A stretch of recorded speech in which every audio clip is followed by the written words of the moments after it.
लोकसभा में नेता प्रतिपक्ष और कांग्रेस सांसद राहुल गांधी ने अपने घर पर डिनर पार्टी रखी, जिसमें इंडिया गठबंधन की करीब 25 पार्टियों के नेता शामिल हुए। इस दौरान विपक्षी एकता की एक नई तस्वीर पेश की गई। राहुल गांधी ने इंडिया गठबंधन के नेताओं के सामने कुछ सबूत पेश किए, जिनके जरिए उन्होंने चुनाव में धांधली का खेल समझाया। डिनर के दौरान उपराष्ट्रपति चुनाव और बिहार में वोटर लिस्ट रिवीजन जैसे अहम मुद्दों पर चर्चा हुई और आगे की रणनीति तैयार की गई। विपक्ष की एकजुटता अब बीजेपी पर भारी पड़ सकती है। तो क्या है पूरी खबर, जानने के लिए देखिए ये रिपोर्ट।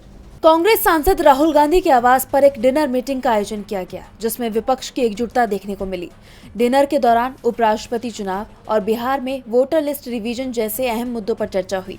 साथ ही 2024 लोकसभा चुनाव में कथित चुनावी धांधली को लेकर राहुल गांधी ने सबूत पेश किए।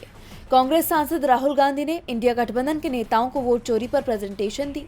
बीजेपी और चुनाव आयोग मिलकर चुनाव में कैसे धांधली कर रहे हैं, इसका पूरा खेल उन्होंने सबूतों के साथ समझाया। कांग्रेस सांसद राहुल गांधी ने कहा, सभी पार्टियों को इसे लेकर सजग होना पड़ेगा। उन्होंने कहा कि बीजेपी ऐसा हर राज्य में कर रही है, एंटी इनकम्बेंसी मैनेज कर रही है, ये लोकतंत्र के लिए खतरनाक है। साथ ही बैठक में चुनाव आयोग के खिलाफ मुहिम तेज करने की भी रणनीति बनाई गई। राहुल गांधी की डिनर पार्टी ने विपक्षी एकता की एक नई तस्वीर पेश की।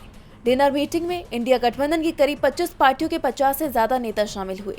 मीटिंग में टीएमसी, समाजवादी पार्टी, राष्ट्रीय जनता दल, शिवसेना, डीएमके, एनसीपी और सीपीआई के नेता शामिल हुए।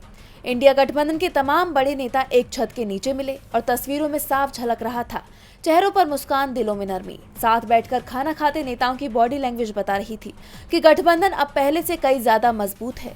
ये डिनर पॉलिटिक्स सिर्फ एक भोज नहीं, बल्कि एक राजनीतिक संदेश था कि चुनावी लड़ाई से पहले दिलों की दूरियां खत्म हो चुकी हैं और अब विपक्ष मजबूती के साथ हर कठिनाई का सामना करने के लिए तैयार है। विपक्ष की मजबूती अब बीजेपी पर भारी पड़ सकती है। डीबी लाइव की रिपोर्ट।